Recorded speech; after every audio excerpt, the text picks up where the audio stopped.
evening and welcome to Meticulous Moments. My name is Juanita Kapp.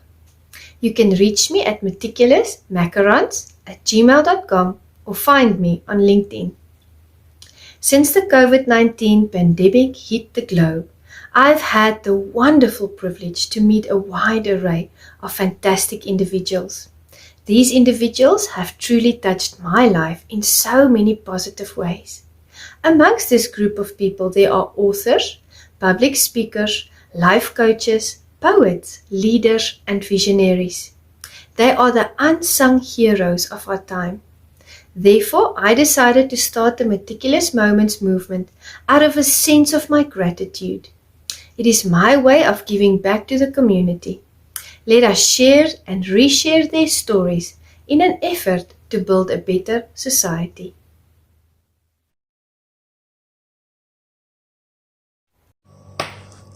This evening we have the privilege of spending time with the amazing Patrick Rood. Patrick is one of my good friends. He's also a fellow AMA member, and I would like to read the following on his portfolio. He's a #1 international best-selling author. He develops cloud-based accounting solutions for SMB companies. His profile states that he is a digital creator and is also a tax wizard at Rood Financial Services.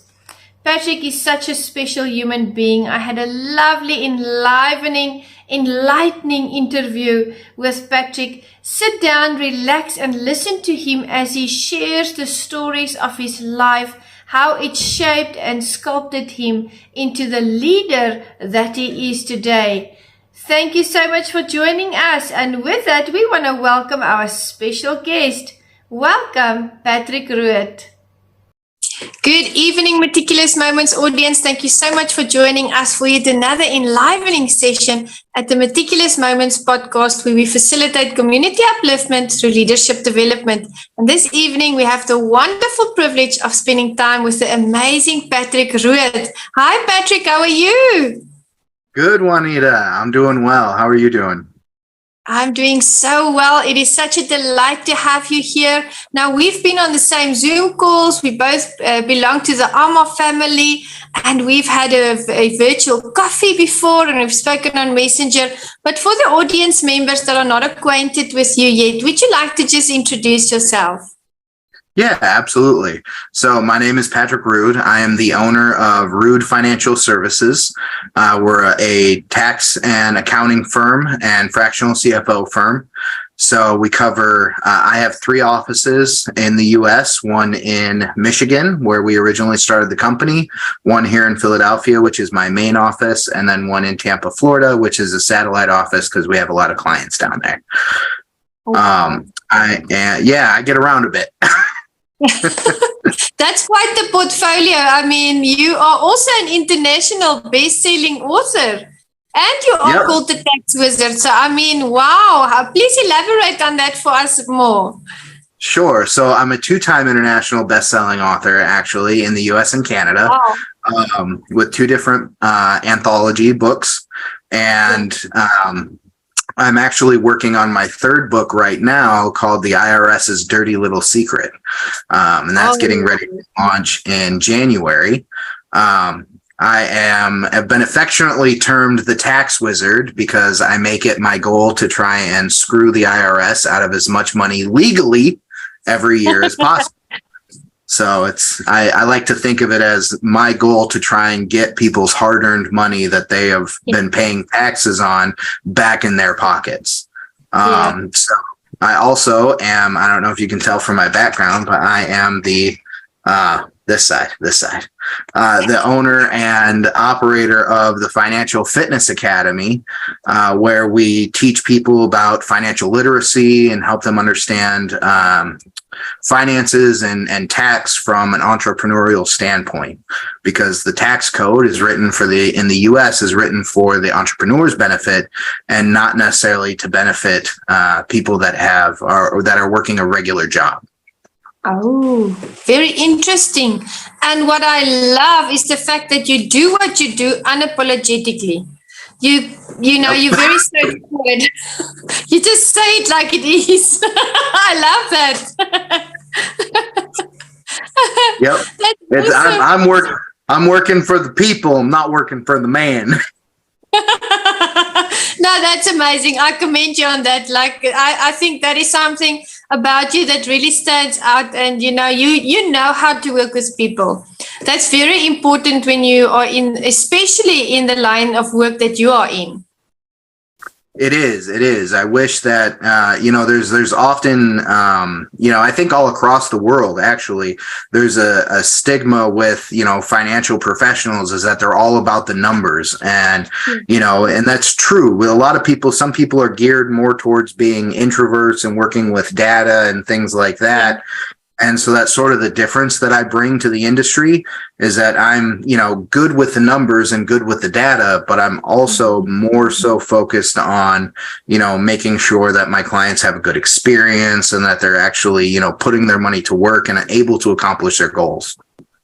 Yes, and and I agree with you completely. And what stands out is the fact that you teach them financial literacy. It's not that you only assist them, you don't spoon feed, you assist them and you help them, but you also teach them to help themselves. And I think that's often not done in the financial realm. Sometimes they just focus on, okay, there's the service, we've done it, but the customer, the client they have no idea really how it happens. So financial literacy is extremely important, and you bring that to the table too. So I absolutely love the fact that you do that. Yeah. Absolutely, Anita. Appreciate that. It is my goal and my passion because, people suffer for a lack of knowledge, Yes, absolutely agree with you. Now, I have a short business talk with J.R. Spear every Monday morning at 6:30 a.m. And we discussed a few weeks ago, we did the topic of having a niche for your business. Because, myself as well, Meticulous does a wide variety of things. It's not just public speaking. It's not just a podcast. It's also video editing. There's a lot of other things, training, leadership development. But there has to be a niche. Because we can't serve everybody all the time. So I want to ask you, seeing as every business has a niche, what is yours? So that's actually something that I struggled with for a very long time, right? Because there's so many different types of entrepreneurs and different types of businesses that need help, but obviously I can't help them all. And if I tried to, it would be a disservice to the ones that I am helping because I'm spread so thin, right? Yeah.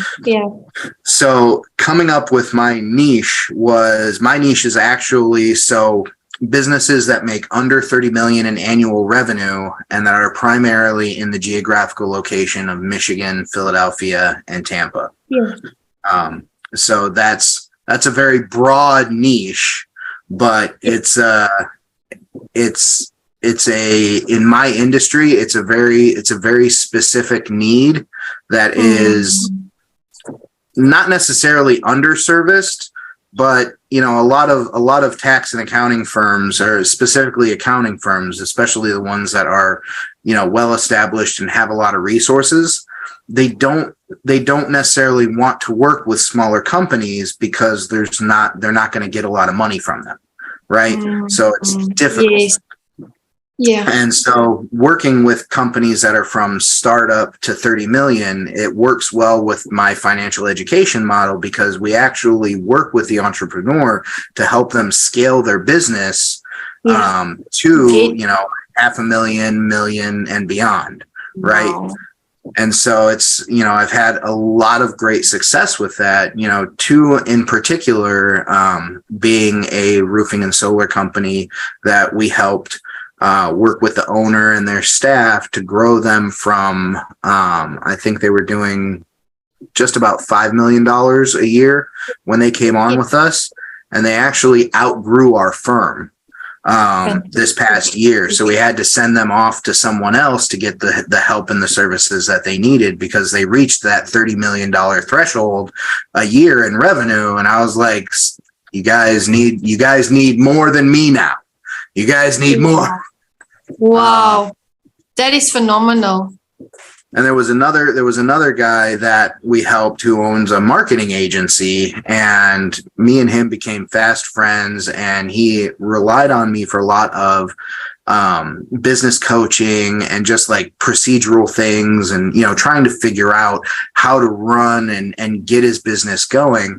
And at one point right before the pandemic, he actually was about to close his business. He was only doing like $25,000 a year in revenue, maybe 50 at the most. And he was just like, I'm not making any money. Like, I can go get a job and make more than this than what I'm doing in my business. And I was like, hold on. You've put in your dues, right? You've been in business for a couple of years.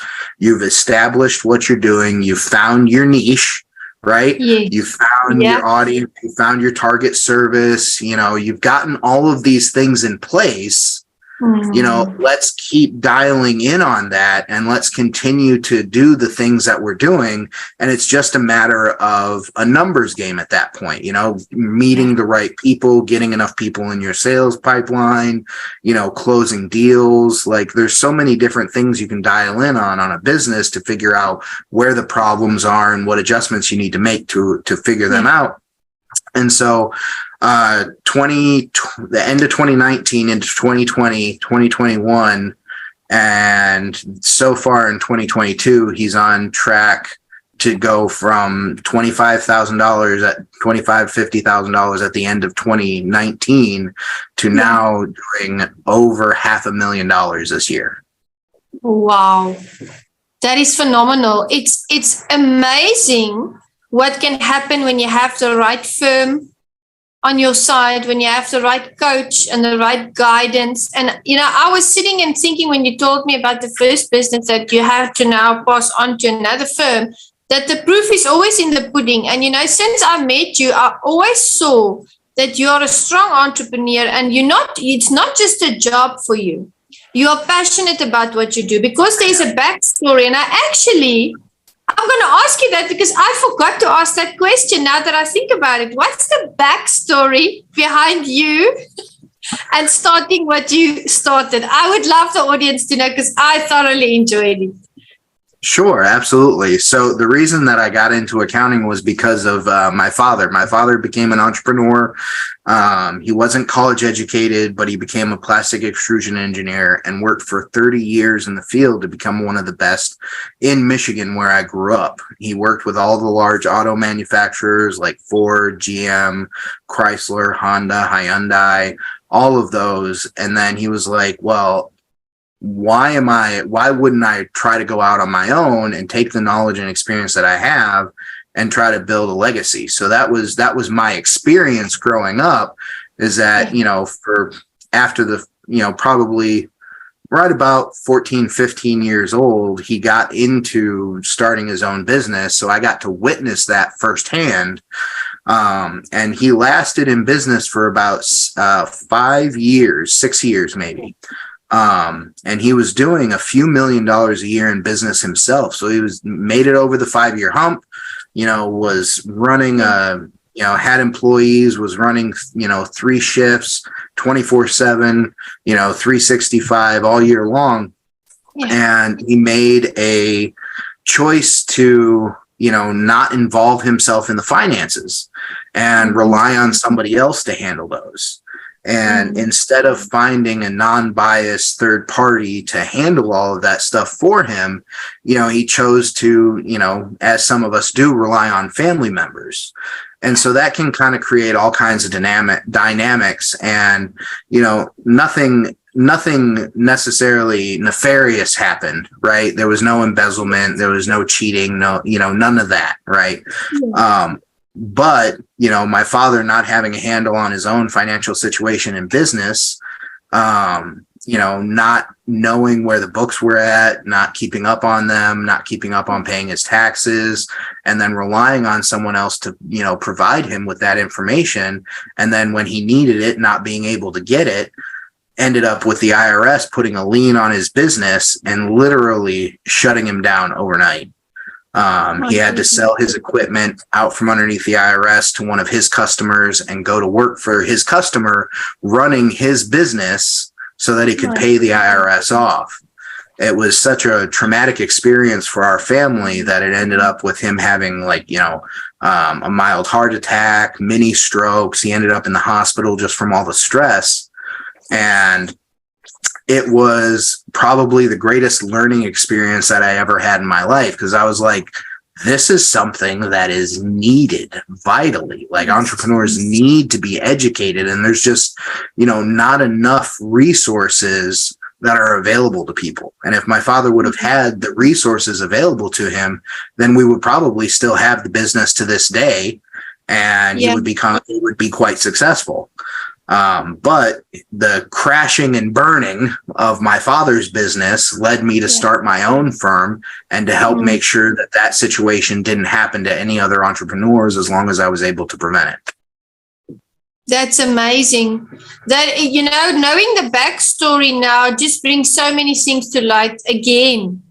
And I really commend you on taking that experience and making it something empowering, not only for yourself, but for the people that you meet, the people that you help, the people that you elevate. And that's really what entrepreneurship is about. It's about us having our businesses, but it's also about making a community impact, helping others that also want to get somewhere in life. And I see strong leadership. And I want to ask you, where did your leadership journey start? If you think back to a moment.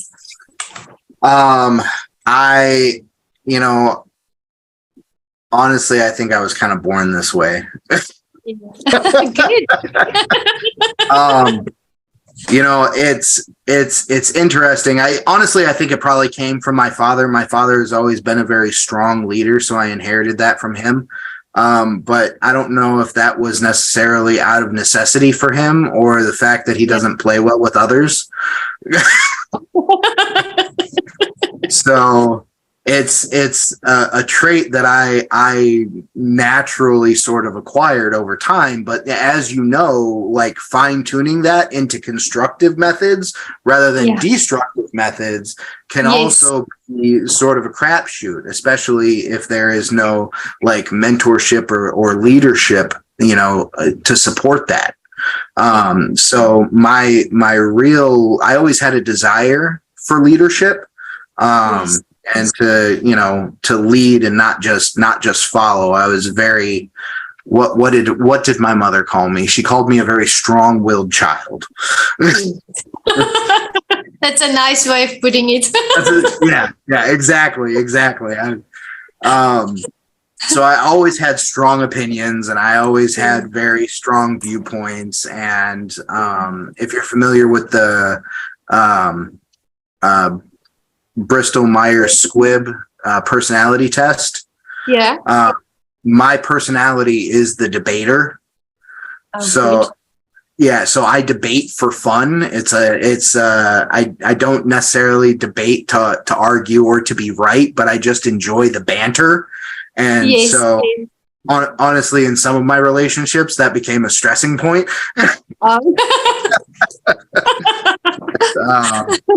My real leadership journey started when I was in full-time ministry, actually. I had a desire I was surrounded by godly men. Still have them around me to this day. Fortunately, I'm not as in close communication with them as I was back then, because, life, and over years, we all go our own paths, but we still keep in touch. And that was where my first actual experience of being a leader and being trained to be a leader and doing those things, because I ended up being in charge of a majority of the East Coast operations for the ministry that I was a part of. Everything from programs to we did drama, so we did theater, so directing plays, performing in plays, planning programs, scheduling them, working with the leadership of the church and other organizations that we, worked with, in charge of the finances for a nonprofit, in charge of running a satellite office basically of the ministry and making sure that, we had the finances to run and operate. So I got to witness my father do that from an uneducated standpoint with no support, and then go into ministry where it's a whole different world than traditional business, but it still has to run, operate, generate revenue so that it can, propagate itself, right? And fortunately, I had some support in that area and some support of some real godly men to support me in that and uplift and train me from being a rebellious child to becoming a godly man. And that made all the difference. And one of the things that really became one of my passions of my heart that I carry through to my business actually is the discipleship mentality, right? Yes. Discipleship and mentorship is something that, across generations and across the world is sorely lacking. And I think we're beginning to have a rekindling of,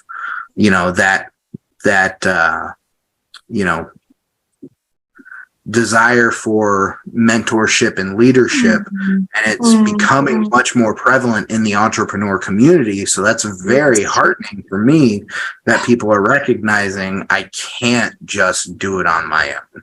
Yes. And when you really get to the point of where you're like, I can't do everything on my own, I need people to, support me in this and to, bounce ideas off of, or, just to help, with making decisions. Sometimes having a sounding board is so vital. And so, but long story short, that's where my leadership journey started. Yes. I actually made a few mental notes while you were speaking, and the first thing I want to mention is you like the banter, you like the discussions, you like the debate. I actually think that's a strong point, because now that I think back to the conversations we've had before, it's always interesting, and that has shaped you into a good communicator. You don't just communicate, you connect. So that's one thing. The second thing I want to say is that I see that you take the discipleship principles that you've learned when you were in the ministry, doing, those activities for the kingdom, and you've really taken those principles over into your business, where you are now financially discipling people and helping them to be the best that they can be. And I mean, that's also part of kingdom work, is to uplift people and educate them. God is big on that as well. And the third thing that you mentioned that's very, very important, that's actually essential for people to realize, is that a church or a religious institution, yes, they are there to spread the word and to build the kingdom of God, but it doesn't take away the fact that we live in a society that runs in a certain manner. So there has to be revenue, there has to be return on investment, there has to be income in order for that work to happen. So thank you for delineating that so well and articulating it so well for the audience. And it brings me to the following question, because you are busy. You're a family man. You love your children. I see all the posts on Facebook. It's so amazing, the places that you take them. But there comes a time where we have to do work-life balance, and I'm still working on that personally. I haven't really figured that part out yet. But how do you facilitate it so that I can learn from you? I wish I could say that I feel like I do it well. Honestly, yeah. It is a struggle, because, and I think there are some gender dynamics that play into this, or some personality dynamics that play into this, because I don't know about you, Juanita, but for me as a guy, when I'm working on my business and I have things that are left undone or things that are piling up on my to-do list, like, I feel guilty for not doing them. And for taking, I feel guilty for taking time with my kids. But then on the same token, when I'm spending so much time on business that I don't have time for my kids, I feel guilty about that too. So it becomes something has to balance. And one of the things that I've had to do is I've had to take the moments where I have the flexibility of working unencumbered, by having because, kids always want something.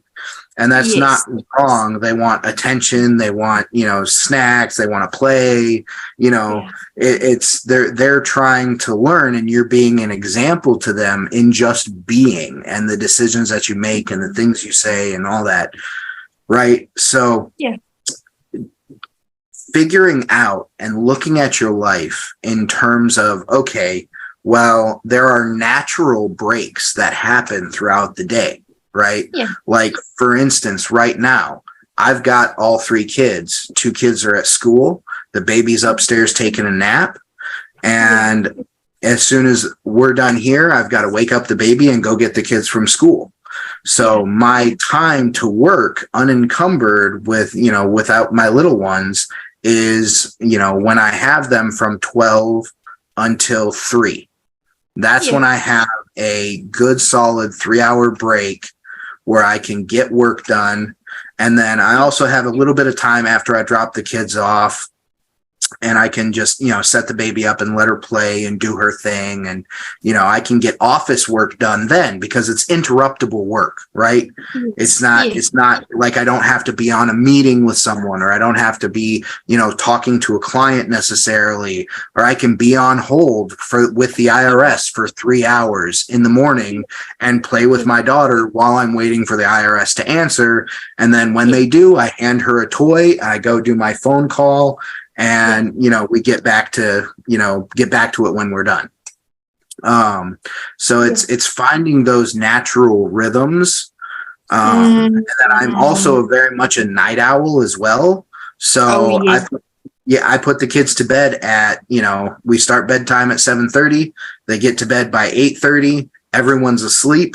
And then from, 8:30, 9 o'clock until midnight, that's my time to, put on a TV show in the background, finish up my work for the evening, continue my data entry stuff, and do all that. So it becomes a very natural rhythm for me.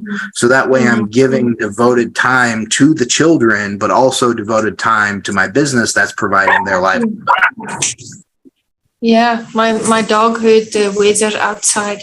I was thinking while you were speaking, that you figured out the flow of your day. And once you got into that flow, now you are maintaining that. And in that, you're also building momentum. And I think that's excellent, because you've identified the times that you are able to do certain things while you look after the kids, and the times that you're able to have your peace and quiet, and you can sit and you can just work. I'm also a night owl, by the way. And, I work at the best. My best work comes to the fore when there's peace and quiet. The kids are asleep and it's quiet, and I can just sit and work and listen to music. So that is when we get the most done. Thank you for that answer.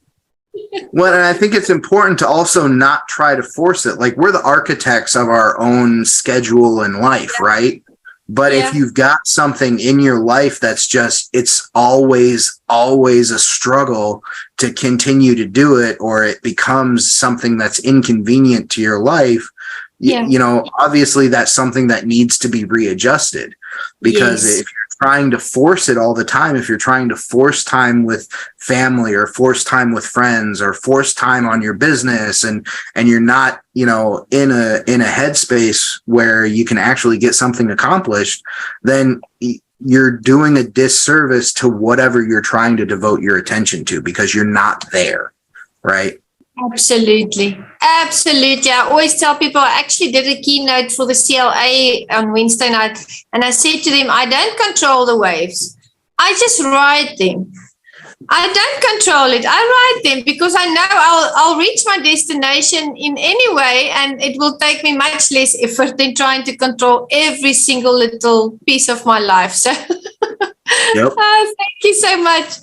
Now, you mentioned that you were born a leader. I mean, when mom gave birth to you, dad was like, this is a leader. They saw your personality.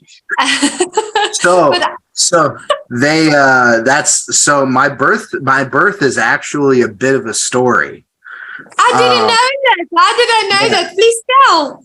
So I almost died. I always joke with people that I was born a poor black child and grew up to be a rich white man. I was talk about a change, right? Yeah. I was 2.5 weeks late. My parents tried for 5 years to get me, and I was 2.5 weeks late. My mother her body would not go into labor. They tried to induce her. The doctor that she had at the time was very dismissive. And, as a mother, you can feel when something's not right, right? Yes. And the doctor was just ignoring her, told her to go walk around the mall, just was not paying attention to my mother saying that something was wrong. So finally, they got a second opinion 2.5 weeks later, and they rushed my mother into the OR, did an emergency C-section, and I had run out of amniotic fluid. Oh, my goodness. I was literally suffocating. I joke that I was born black, but my skin was such a dark purple from lack of oxygen that I looked black. So my mother always says, the devil tried to rob you from the womb, and, but God preserved and sustained you. So he's got plans for you. So, it was not, and I was a very hard to handle child. When I say I was strong-willed, like I was, I was very disagreeable. And ironically, I find that sometimes if you're a disagreeable person, sometimes if you use that disagreeableness properly, it can actually be a very good trait as a leader. I agree, because you see things differently. You bring a fresh perspective. You are innovative, and what is the norm for other people, you will come and challenge. And I think society needs that, because we have to keep developing, because everything changes all the time. So now I want to ask you, to you, with the people that you work with, do you see that leadership comes naturally to them, or is it developed, or what is your opinion on that? I think leadership can be developed. I think it's a skill, right? It's like a muscle. So any muscle that you don't exercise will atrophy, right? Yeah. And so a lot of the people that I work with that are even entrepreneurs are not necessarily gifted in leadership. From my own employees to my clients, you have some that are very keenly gifted in leadership and entrepreneurship. But others that are, they've just got sick and tired of being sick and tired. And, they were like, better off to do it myself than working for somebody else, killing myself, trying to survive. And, that's a skill that leadership is a skill that as an entrepreneur, if you don't have it naturally, you have to figure out how to acquire. Absolutely. It can occur naturally, but I think that more oftentimes it becomes developed rather than is just a natural gifting. Because even if you have a natural inkling towards leadership, that doesn't mean that you are a good leader. That just means you have the capacity, right? And so we all have the capacity, but it's just a matter of developing it. And some people just don't want it. Some people don't want to lead. Some people don't want to be responsible for things. They just want to, live their life the way they want to live it, and just be. And that's fine. There's nothing wrong with that. Yeah, absolutely. It takes all kinds. Yeah. No, I agree with you. And, it's also when you're in leadership and when you have a business, you're a business owner. I explained the difference between being an entrepreneur and a business owner is, entrepreneurs look ahead and how they're going to make money in the future, while business, and I mean, you and I are both, but some people aren't both. And business owners are people that, they make money day to day. And I spoke about cultivating that discernment to realize what is real and what is fake. So, I mean, even if we are salted leaders, we have to constantly cultivate that discernment on the choices that we make. So I find in the workplace, a lot of people complain about micromanagement. I did a post that said, that I wrote, I said, I've heard of micromanagers, but I've never heard of micro leaders. So when you lead, make sure you lead well. Why do you think do leaders micromanage so much? The biggest reason, I believe, is because of fear. They're afraid of somebody not doing the job the way that they would.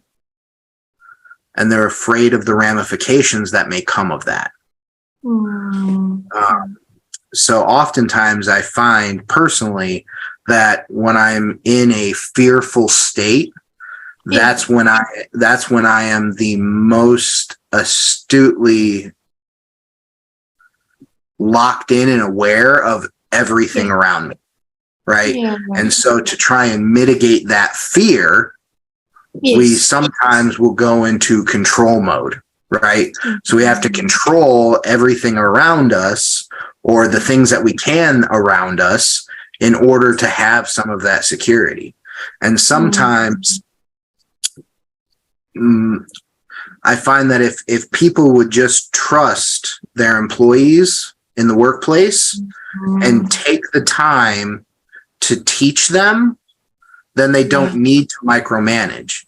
A lot of times, especially from a workplace standpoint, I see that there is maybe the manager, or the whoever the leader is in that scenario doesn't have the time or resources to train the people properly. And so then the employees will feel micromanaged because the leader or the manager is trying to learn how to teach them how to do their job, which that's a very interesting thing, is that doing some things work related may come very naturally to people. But you don't really know them. You may be able to do them on autopilot, on repetition, and do them very easily without thinking them because it's rote to you. But if you don't take the time to learn how you do those things, then you're not going to be able to teach someone else how to do them. And the mark of really knowing and understanding something is being able to teach someone else how to do it. That's a phenomenal answer, because I've never thought of micromanagement that way, but that makes sense. So what seems to certain employees as being micromanagement might just be the inexperience of the leader themselves. And we misread people very often. And you mentioned something about trust. And I'm big on trust, with teams as well. When I do leadership development and courses, I teach them to trust each other. And I also teach them, you mentioned your personality, your type. I also teach them how to relate to people with other personality types, because a lot of the time there are maybe inconveniences at the workplace, or unnecessary emotionally driven meetings because people don't understand each other's personalities. Now, talking about trust brings me to the question about procrastination. Do you think that COVID made it worse, or has it helped people in a certain sense? What's your point on that? So I think it really depends on the person, right, and their mentality. I think COVID-19 actually did wonders for entrepreneurs. Yeah. However, the employees suffered. Yes. And there was all around the world, there was, these subsidies being handed out to people, business owners and individuals, to where, to make things easier on them to get through the pandemic. And, we had almost 2 years of that, right? Yeah. And now we're in a scenario where all of those things have dried up. Mm-hmm. And so now even the entrepreneurs are starting to feel a little bit of the squeeze because, credit is becoming less available. There's not as many funding options, things like that. Interest rates are going higher. Inflation is hitting the US, things like that. And then on the job side for employees, jobs have actually started to slow down. There aren't as many jobs available. And prior to the end of 2021, beginning of 2022, in that time frame, we had a plethora of jobs where we needed people to work, and we had no one to fill them. And now the demand is starting to even out, but now we're starting to swing a little bit the other way, where we have people needing more and better jobs, and now there's just not enough of them available. So things are starting to contract again. Yeah, and the same thing is happening in South Africa, Patrick, and also I look at people and I see some people with COVID. I can only, of course, speak for SA, what I've seen here, but some people went and they really did nothing. They just went into a state of panic. Everything went haywire for them because they weren't sure. So they, instead of doing something effectively, they just stopped. They just went into that frame of mind of panic. And then I saw other people actually starting new businesses. I saw them even scaling the businesses that they had before the pandemic. So you are correct. I think it depends on the person. You can be in any life situation, but you never really can estimate the outcome because people are so diverse and so innovative. The only thing that you can actually truly bank on is how hard you're willing to work. And that is what makes all the difference. A lot of employees look at entrepreneurs as they're very, very much so risk takers. Right. But what a lot of people don't understand about entrepreneurship or business owners is that we are actually very risk adverse. Yes. We take chances, but not without knowing every possible outcome that could come from those chances. And we will not take that chance if there is not a high possibility that we will succeed. True. Problem solving and planning is a big part of our lives. I agree with you. Leaders are definitely problem solvers. And now you had a very successful 10X event. And I want you to tell the audience about that event, please. Where was it? Was it New York or which city was it? It was Philadelphia. It was in Philadelphia. Okay, great. Please tell us more. Absolutely. So one of the things I forgot in my introduction is that I am also a Grant Cardone licensee. So I'm a 10X coach, speaker, and mentor. And so one of the things that provides me is I'm able to teach Grant Cardone's material. So because of that, we hosted a 10X business boot camp in Philadelphia. We had right around, I think, 17 or 18 people come. We had 3 speakers. It was a very intimate mastermind sort of scenario. Yeah. And we had it at the 52nd story of the BNY Mellon building in downtown Philadelphia. So the view was phenomenal. We had a networking happy hour one of the nights. Everybody was fed via Chef Silva, which is a famous international chef here at the club where we hosted the event. And we talked about finances on day one. We talked about the business cycle. Then we went into the sales cycle and breaking down, what does it take to get a lead and what is the process that they go through when they're exposed to your business, sort of the client journey, so to speak. We did a lot of training on social media, on how to do phone sales, and a lot of focus on follow-up because that's where a lot of people end up losing the sale. And then on the third day, we went into business structure. We went into KPIs. We went into a lot of really good information. And because it was such a mastermind environment, we were actually able to talk to the people that were at the event and like give input into their business and handle situations that they were going through in real time and try to help them overcome it.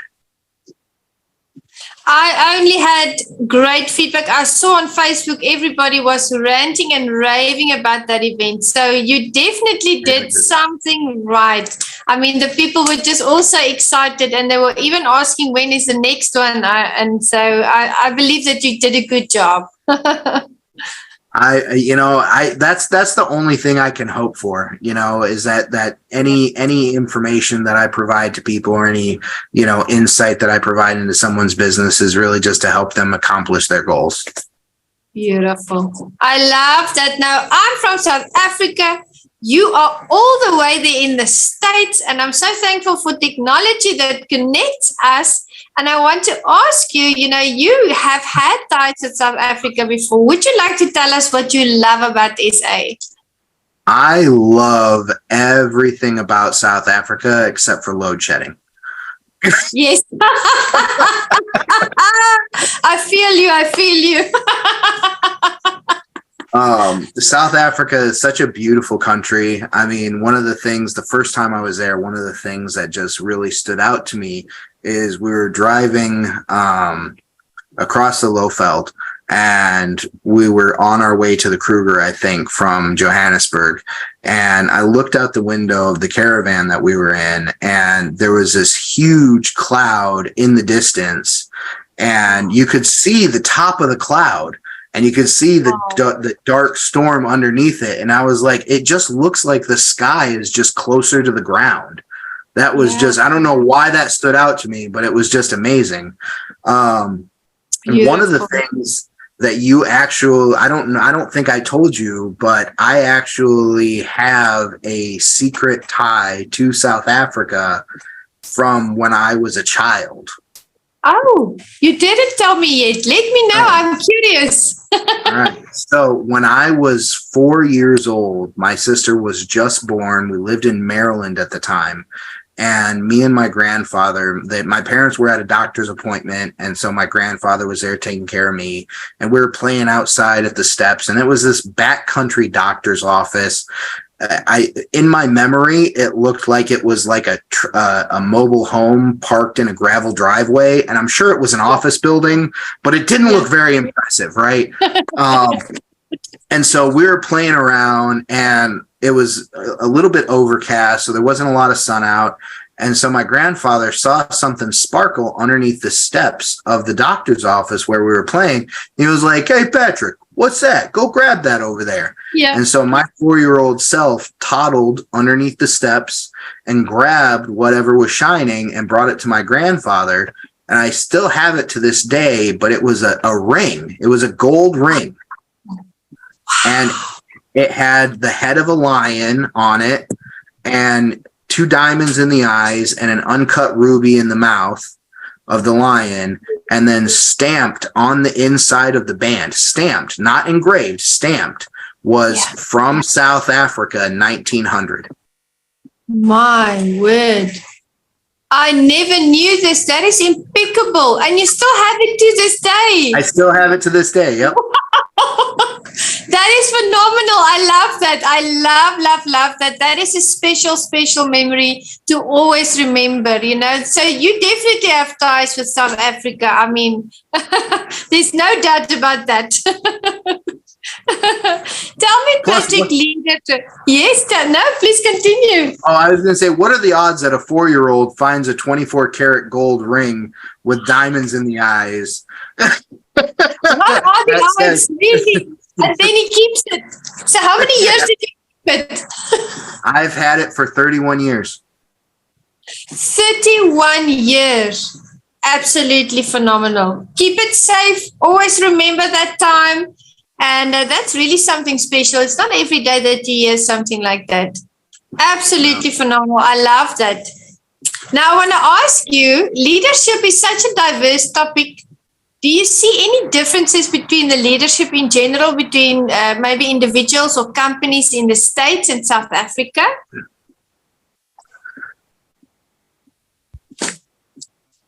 That's a tough question because I see obviously leaderships in differences in government.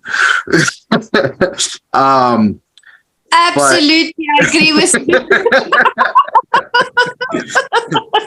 But it's people, right? And people are people no matter where you go. So, you know, the mindset may be a little different between the US and South Africa. I think, you know, especially in certain communities in South Africa, the mindset is a little more tribal, right? We take care of our family and our cousins and that's it. Forget everybody else.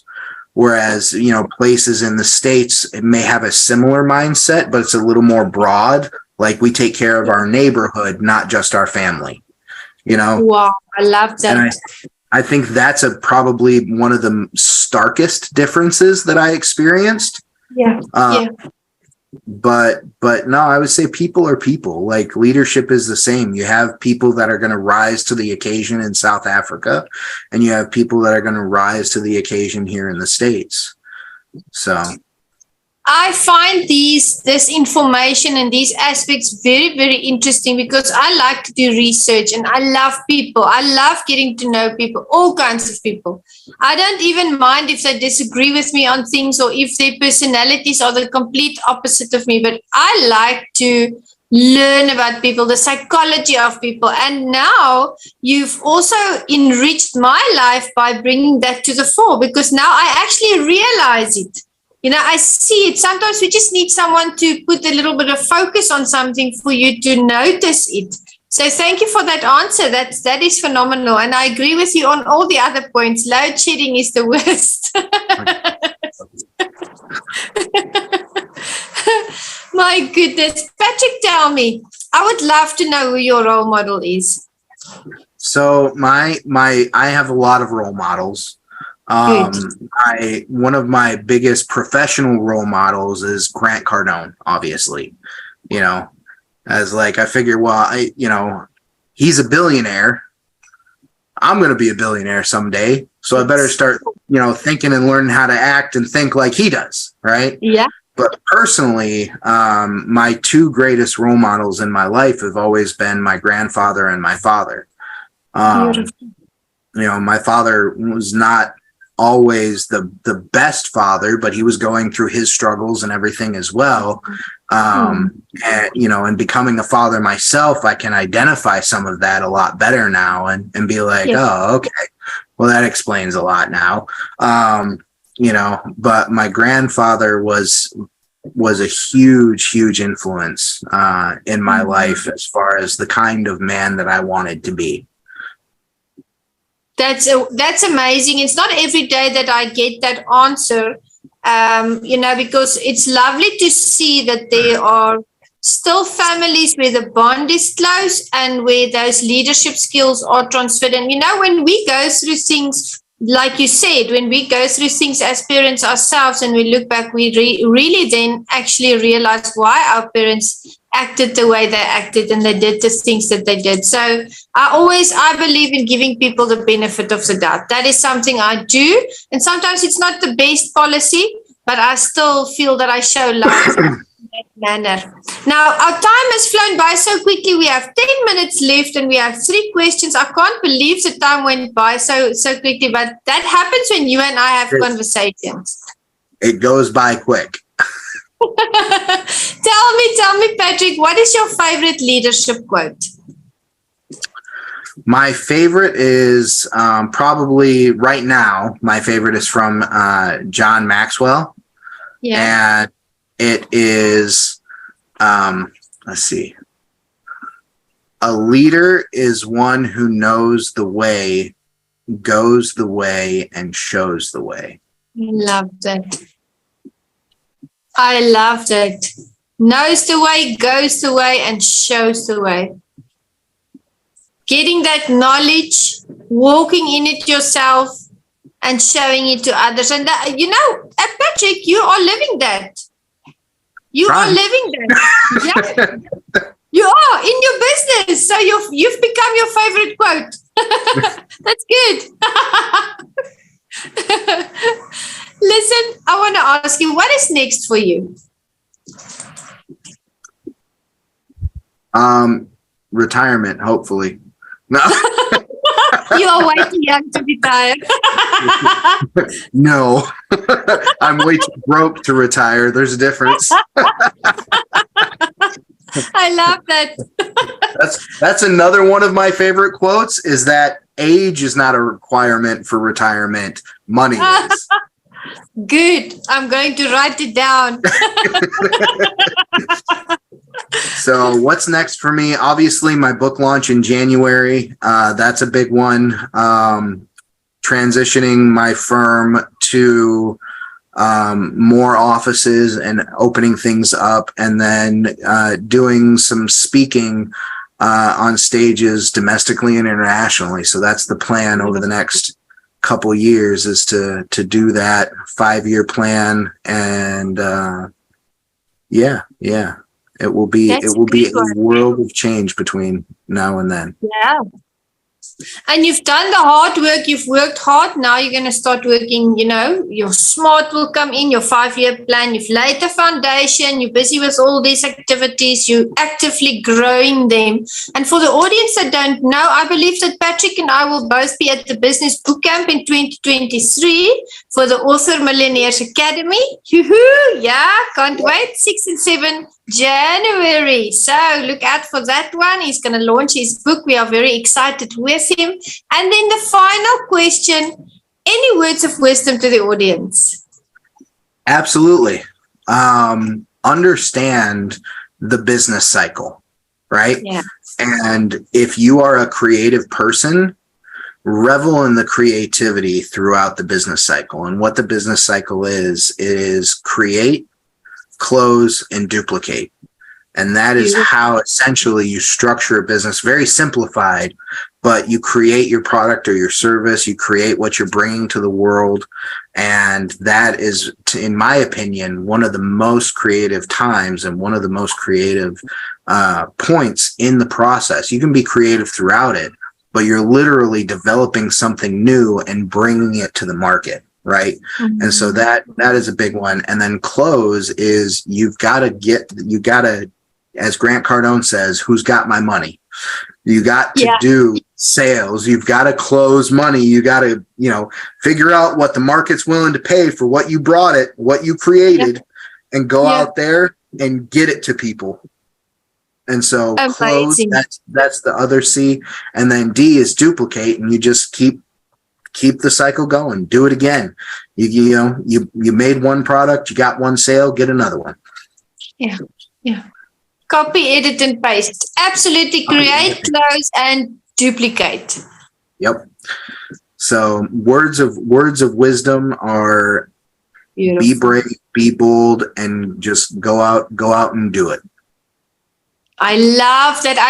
And I want to thank you personally for being here this evening, for bringing your wisdom and your knowledge to us, for elevating us, for making the time, because I know you are a wonderful parent and you are very busy. Thank you so much. I deeply appreciate you. And we'll definitely have you back for another session. I can't wait. Thanks so much, Juanita. Thank you, Patrick. And to the Meticulous Moments audience, we are going to make Patrick's contact details available after the session. You know what to do. Contact him, network with him, follow him on social media as we cheer him on. He's building a legacy that he's going to leave for his kids one day. And we are just so proud to know him. So we'll see you in the next session. And thank you for being here. Goodbye.